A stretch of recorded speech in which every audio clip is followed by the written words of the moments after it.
As the winter session of Parliament comes to an end, it has been a mixed bag.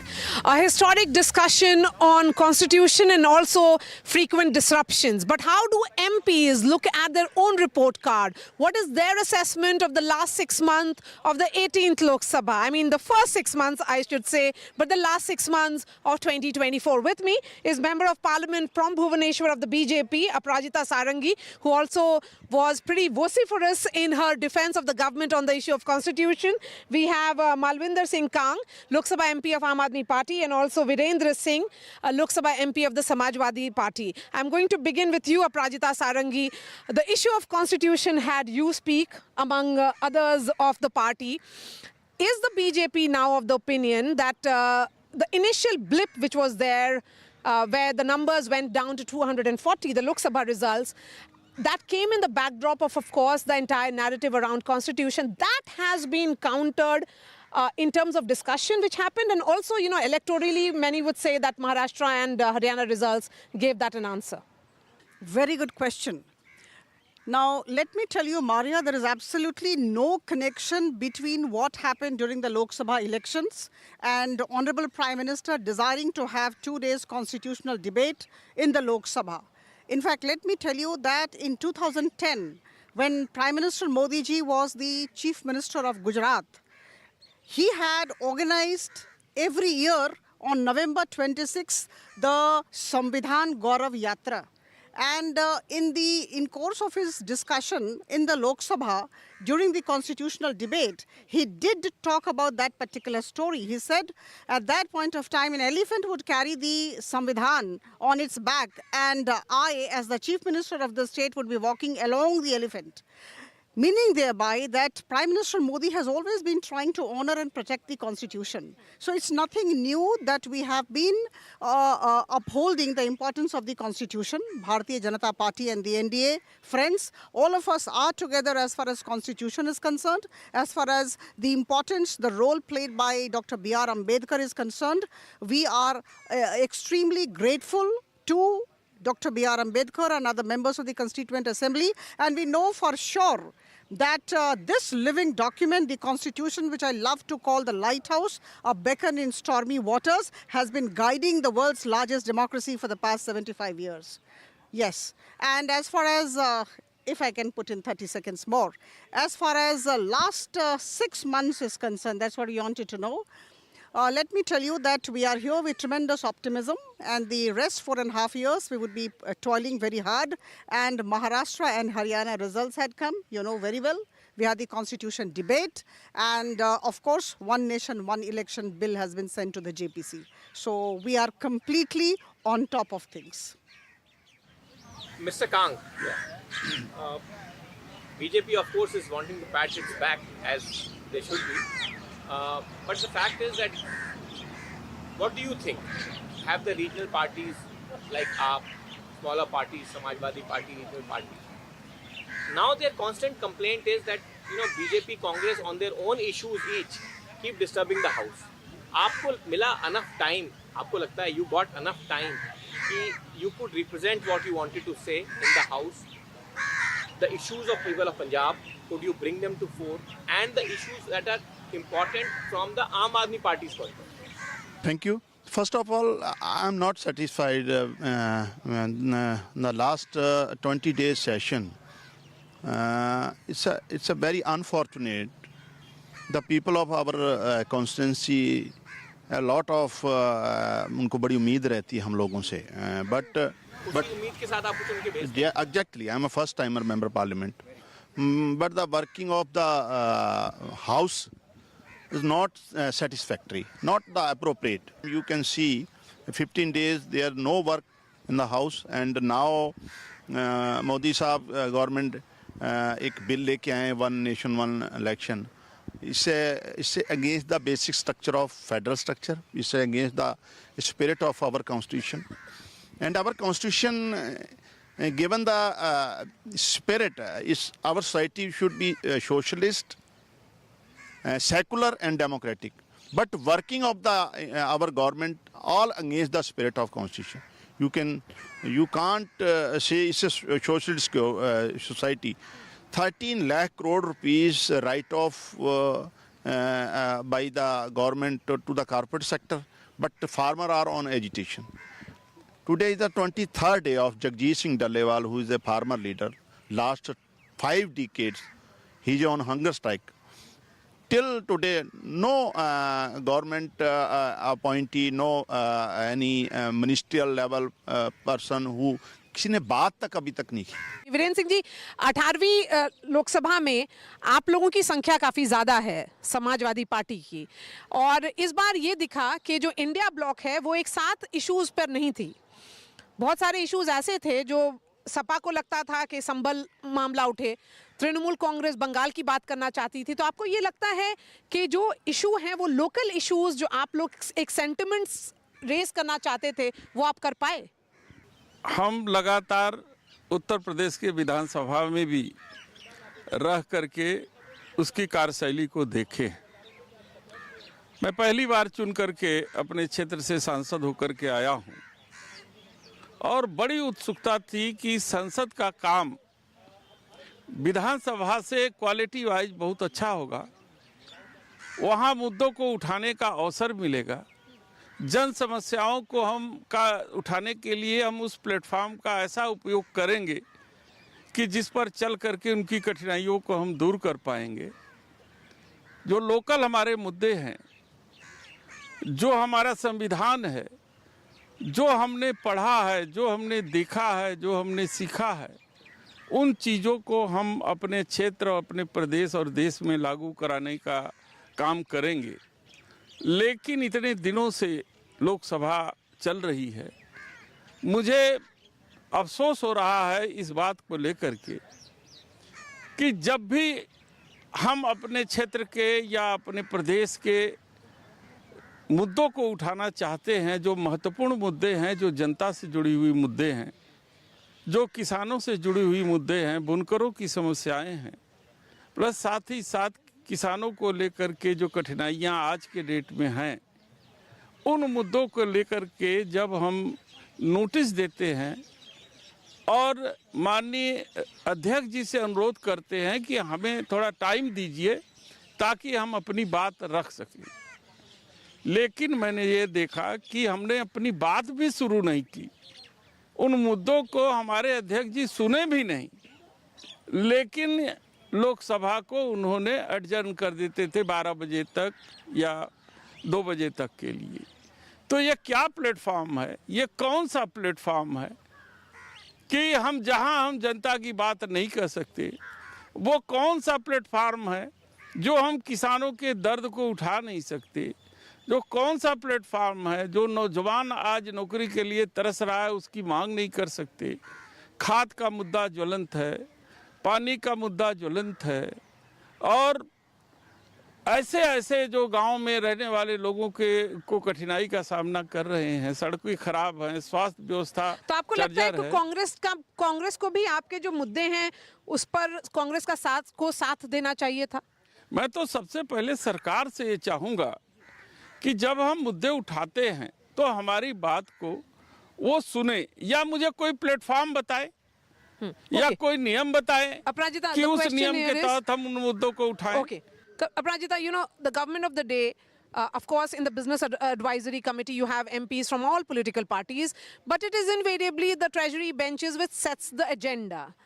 So why are people-centric issues not being raised or being allowed to be raised? The point is that the criticism is that, see, look, there cannot be fight on this. There can be no fight on this. Run the house is the business of the government. Government has to run the house. Treasury has to run the house. Now, if the criticism is, and this is MP after MP now saying that much before they are even heard, the house is adjourned, then that criticism BJP will have to answer. I beg to differ with you on this score.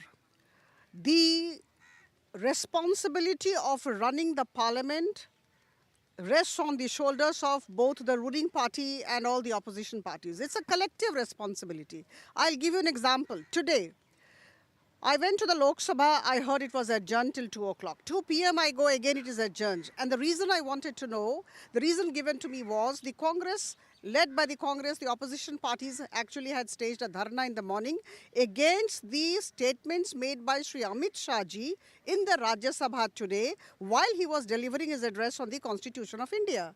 Now, I fail to understand why should Congress, who should have raised this particular issue within the Lok Sabha, raise the issue outside and kind of, had a, huddle place there, and that is why we could not have the Lok Sabha held today. This is just an example. So please don't ever say that it is just the responsibility of the ruling government. It's a collective responsibility. Despite that, I am a second time MP, and I've been seeing this since past so many years, 6 years. And every time, the Lok Sabha speaker has made it categorically clear that there would be 0 hour, and during the 0 hour, whatever the number names listed in the 0 hour list would be given the chance. Apart from that, those who want to actually put forth their views pertaining to the issues pertaining to their constituency will duly be invited. And the 0 hour, let me tell you, my dear friends, actually goes much beyond 0 hour. Sometimes it is held at night also. So I think this is a government which is very accessible. This is a government which wants to give opportunity to parties, political parties of all kinds, and the Railway Amendment Bill was passed. A couple of bills have been passed, and most important, the Constitution debate took place for 2 days, and I think many of the opposition party leaders gave their viewpoints as far as the Constitution is concerned. So I think this is to. आप उसका क्या जवाब देंगे? ये कह रही है कि सरकारी की जिम्मेदारी नहीं है। पराजिता जी, मैं आपसे I will differ from you. The responsibility of running the house is on the government. However, मैं मेरी सीनियर हैं, 2 बार रह चुकी है MP, लेकिन मैंने जितना समझा है 0 आवर व्यक्ति अपने क्षेत्र की पर्सनल बातों को, क्षेत्रीय समस्या को उठाता है। सार्वजनिक समस्या जो होती है वो 0 आवर के अलावा एक जो है कि नियम 193 में और 86 में भी उठाया जाता है। लेकिन आज तक लगभग इतने दिन हो गए, एक बार भी ये जो है कि माननीय अध्यक्ष जी ने इस नियम पर सवाल उठाने का मौका नहीं दिया। मेरा सवाल केवल इतना है कि जब हम अपनी बातें रख रहे हैं तो उनको मेरी बातों को सुनना चाहिए। मेरी माइक बंद कर देंगे, मेरी तरफ से फोकस हटा देंगे और सुन करके एक व्यवस्था दे दें कि ठीक है आप 3 बजे के बाद बोल दीजिएगा, ठीक है आप इस नियम के तहत नोटिस दे दीजिए, ठीक है आप 193 में दीजिए, कुछ तो व्यवस्था दे जिससे कि हम भी अपनी बात रख सकें। शिकायत क्या है? डेफिनेटली देखो, शिकायत होना हो, आपका एक्सपीरियंस क्या है? एक्सपीरियंस भी है और शिकायत भी है, दोनों चीजें।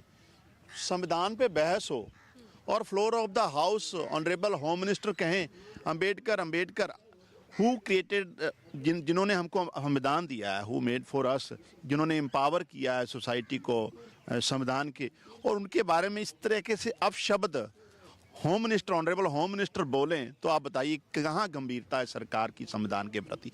सेकेंडली, मोस्ट इम्पॉर्टेंट, अपने ही देश के लोगों को अपने देश की राजधानी में डेमोक्रेटिक तरीके से प्रोटेस्ट करने से रोकना, किसानों को, नौजवानों को रोकना, तो वेयर इज ए कॉन्स्टिट्यूशन? चाहे मणिपुर हो, संबल हो, किसानों का एजिटेशन हो, they are all very important issues for our country. ये अपोजिशन का काम है सरकार से सवाल करना, और सरकार की रिस्पॉन्सिबिलिटी है, it's a responsibility of ruling class to answer all the question of opposition. लेकिन यहाँ तो डिफरेंट बिल्कुल ही अलग हो रहा है। राज्यसभा में तो ऑनरेबल जो चेयरमैन साहब हैं वो तो एक पार्टी की तरह काम कर रहे हैं, जो पूरा एक्सपीरियंस रहा है। लेकिन मैं तो लोकसभा तक भी सीमित रहूँगा। जिस तरीके से इस पूरे सेशन को मतलब गंभीर मुद्दों से डिस्कशन करने से भागी है सरकार, मुझे लगता है अनडेमोक्रेटिक है, तानाशाही और देश के लोकतंत्र के लिए बहुत गंभीर और चिंता का विषय है। But tell me something, it is fine that you say that there were comments that were made loosely by their leaders, and the issues are the government is in, but and Sambal, Manipur, that was the point. Sambal, Manipur, farmers are all important issues. We all agree to this. There's no doubt about it. But their counter is that you let the order be there in the house. We will discuss everything. नहीं, Their counter is it. Exactly जो मैंने issues बताए, they are very serious and concerning issue. First of all, this is our responsibility. May be Samajwadi party, Aam Aadmi party, Congress में TMC, all the opposition party are united on these issues.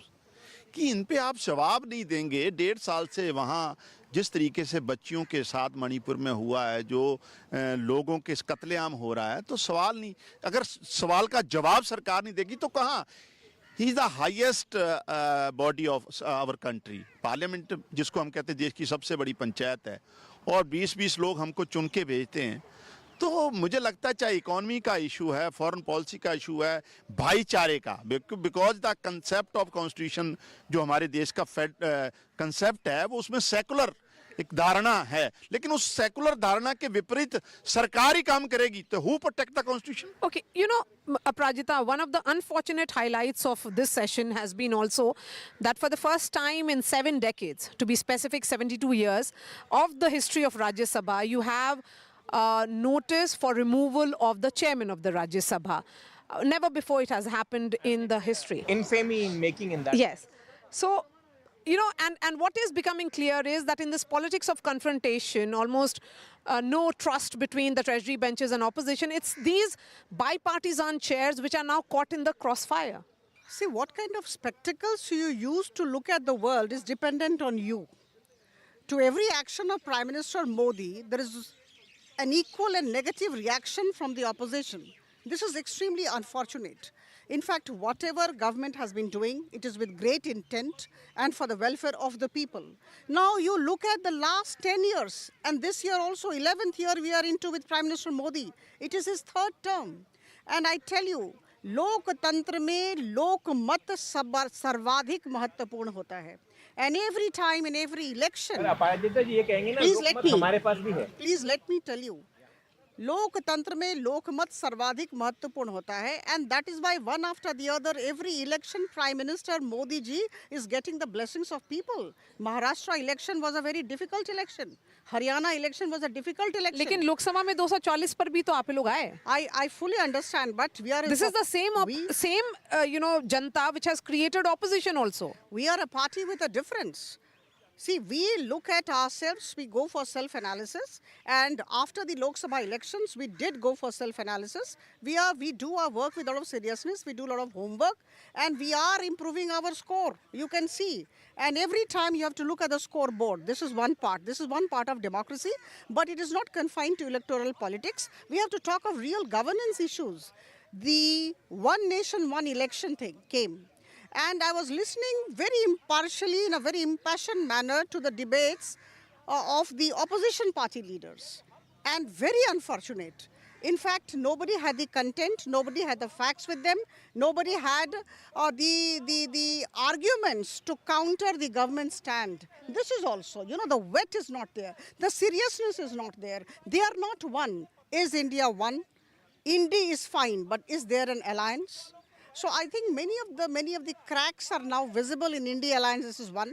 Number two, who stops them from raising issues pertaining to price rise, unemployment, women issues, whatever they want to talk about? कि हम लोग ये सब issue raise करना चाह रहे थे, आपने मौका नहीं दिया. No, why don't you do that? Why don't you let the Parliament function, Rajya Sabha and Lok Sabha function? And that's a collective responsibility, I'll say with all conviction at my command. Today I gave an example, I'll reiterate. Who has stopped the Lok Sabha? I went to the Lok Sabha. I'm coming because the House has been adjourned, because the Congress did not find the statement of Adarani Amit Shah ji palatable in the Rajya Sabha yesterday. So I think this is extremely unfortunate. It's a collective responsibility. Please come forward, put forth your लेकिन views. एक ये but भी talk view with है content, कि तथ्य और ये तर्क के दो साथ बात बड़ी कीजिए. पार्टियों की लड़ाई में या नेशनल पार्टीज की लड़ाई में जो आपकी जैसी पार्टी हो या आम आदमी पार्टी हो, आप लोग अपने मुद्दे नहीं उठा पा रहे. नहीं, ऐसी बात नहीं है. आपको मैं आपका ध्यान उधर मैम का भी देना चाहता हूँ, आपका भी. जब सरकारी बिल पास कराने होते हैं तो अपोजिशन कितना भी हल्ला करे, बिल में चिल्लाए, जिंदाबाद चिल्लाए, बंद करो करे, लेकिन वो सारे बिल पास हो जाते हैं, फिर एडजस्ट नहीं होता. जब हम मुद्दे उठाते हैं और मांग करते हैं कि यहाँ डिस्कशन हो, तब हमारे माननीय अध्यक्ष जी को एडजस्ट करने में 1 मिनट भी समय नहीं लगता है. ये अनफॉर्चुनेट है. मेरा दूसरा मानना है कि माननीय मोदी जी ने हमेशा स्पष्ट और भारी बहुमत की सरकारें चलाई हैं. वो सम्मिलित या डेमोक्रेटिक सरकार को वो नहीं चला पाने में सक्षम हैं. उनको तरीका ही नहीं मालूम है कि किस तरीके से लोकतांत्रिक तरीके से लोगों को, पक्ष और विपक्ष को मिला करके हम इस सरकार को चलाएं। तो वो तरीका उनको नहीं मालूम है। जो आदत उनको 40 साल तक नहीं बदल सकी, वो हम 3 साल में कैसे बदल सकते हैं? तो इसलिए वो विपक्ष की बात नहीं सुनते।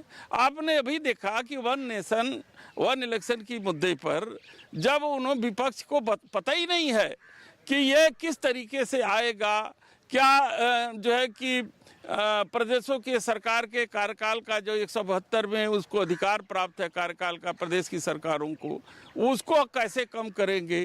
क्या 83 में जो लोकसभा और 85 में लोकसभा के जो समय का अवधि का जो अधिकार प्राप्त है कानून में, वो कैसे चेंज करेंगे? वो किस तरीके से वन नेशन वन इलेक्शन ले आएंगे? भंग करने का अधिकार क्या करेंगे? वो पूरा का पूरा पावर वो तो लाए हैं सीधा कि इलेक्शन कमीशन को भी अधिकार दे दिए हैं कि इलेक्शन कमीशन जब चाहे उत्तर प्रदेश और देश की सरकारें भंग करने के लिए राष्ट्रपति महोदय को रिकमेंड कर सकता है। ये जो है कि असंवैधानिक है कि नहीं है, ये मेरा सवाल उठता है। तो इन सब चीज़ों को कॉन्फिडेंस में लें और चर्चा करें और फिर तब जाके सहमति के आधार पर पेश करें। तो हमारी भी जो अंदर जो असुरक्षा की भावना है कि जो हमारे प्रदेश की रीजनल पार्टियां हैं उनके अधिकारों का क्या होगा, प्रदेश की सरकारों का जो फेडरल स्ट्रक्चर में जो उनको अधिकार प्राप्त है और आपको ये भी उनका लगता क्या होगा होगा? 2027 में एक अहम चुनाव है, उत्तर प्रदेश में चुनाव होने वाला है। अगर आप अपने इश्यूज को यहाँ पे रेज नहीं करते हुए दिखेंगे तो आपको भी जवाब देना होगा, क्योंकि आप लोकसभा के हैं जरूर, लेकिन आपको असेंबली इलेक्शंस भी तो लड़ना होगा, देखना पड़ेगा। 5 असेंबली मिला के ही तो जी एक बिल्कुल लोकसभा सही, होती 5 है। असेंबली मिला करके। और अब we'll have to close wrap this discussion up, so we will start from my friend from Anandpur Sahab who is in the middle. Kang साहब ये बताइए कि what is the issue that you think that can bring both the government and the opposition together? This is the total responsibility of the ruling class.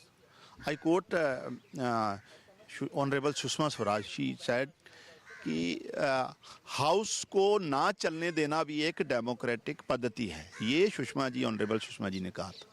तो मुझे लगता है ये तो टोटल रिस्पॉन्सिबिलिटी फर्स्ट की सरकार की है। दूसरी बात, आप 2 स्टेट एक इलेक्शन तो करवा नहीं सके। अभी आपने देखा एग्जाम्पल। तो one election one nation one election कैसे? कल को आप कहोगे one nation one party, how can it possible? आप बाई इलेक्शन जो हो रहे हैं, मध्यावधि इलेक्शन अलग अलग स्टेट्स में, वो तो आप अलग अलग डेट्स में करा रहे हो। हाउ कैन पॉसिबल कि वन नेशन वन? सो एक जो गुफा है। और बेसिक मैंने जो पहले भी कहा, फेडरल स्ट्रक्चर क्या कहता है? State and centre are the equal partner of constitution. अब यहाँ भी चॉइस है।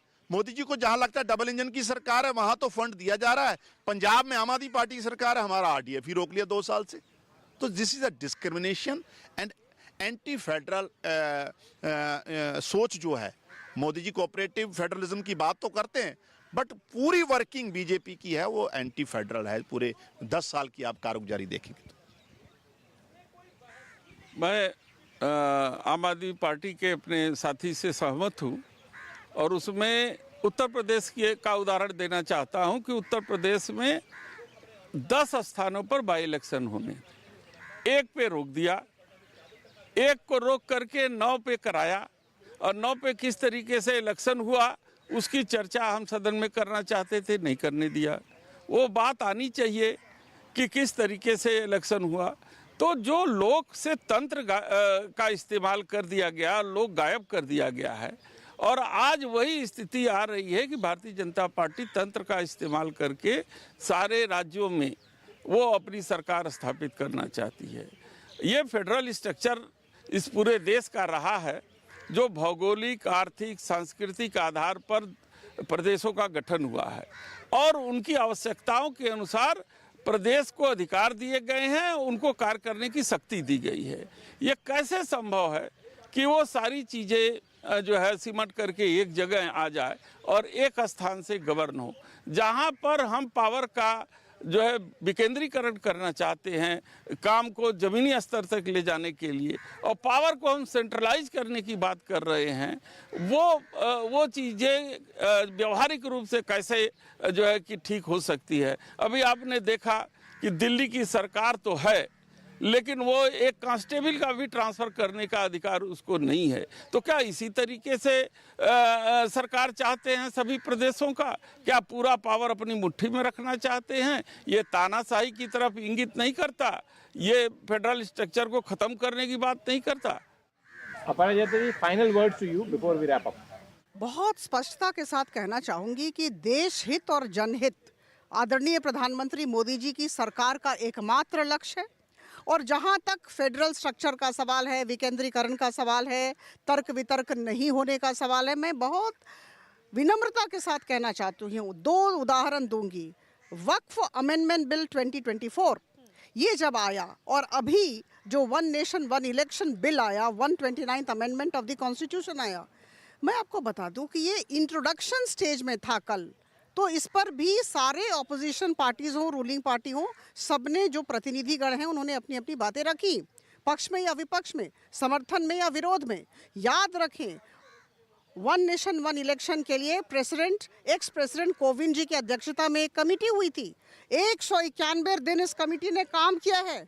और मैं आपको बता दूं, 2 सितंबर 2023 से लेकर 14 मार्च 2024 तक इस पर काम हुआ है, और उसके बाद सबकी बातें सुनी गई हैं, सारे स्टेक होल्डर्स को कंसल्ट किया गया, और उसके बाद बिल पेश किया गया। वक्फ अमेंडमेंट बिल में भी जेपीसी है, मैं उस जेपीसी की मेंबर हूं, और अभी फिर से जेपीसी बनने वाली है, जॉइंट पार्लियामेंट्री कमेटी। इसमें हर एक ऑपोजिशन पार्टी हो या रूलिंग पार्टी हो, सबके सदस्य रहते हैं और अपनी अपनी बातें रखते हैं।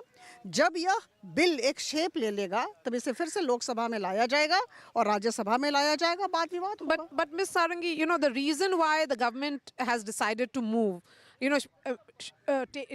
send it to the Joint Parliamentary Committee, because you know that these are issues in which your own allies are not on board, particularly on Waqf Amendment. So we did not see any JPC movement in the last 10 years. So you understand that you do not have that numerical dominance, and that is the reason why it's being done. But please go ahead. Final words to you before we wrap up. Ma'am की बातों से ही मैं एक बात पूछना चाहता हूँ कि जब 1 नेशन 1 इलेक्शन के मुद्दे पर को केवल इंट्रोड्यूस किया गया, जबकि मुझे जो आभास हुआ कि केंद्र शासित प्रदेशों के अधिकार के मुद्दे के आड़ में 1 नेशन 1 इलेक्शन को इंट्रोड्यूस किया गया। और मुझे इंटरनल जो पता है वो प्रधानमंत्री जी ने व्हिप जारी करके चले गए थे, और वहाँ पर सरकार बहुमत भी नहीं पा पाई थी। और ऐसे मुद्दे पर विपक्ष का दरिया दिल देखिए कि हमने सरकार को इस्तीफा देने की मांग नहीं की, क्योंकि वो बहुमत नहीं पाई थी।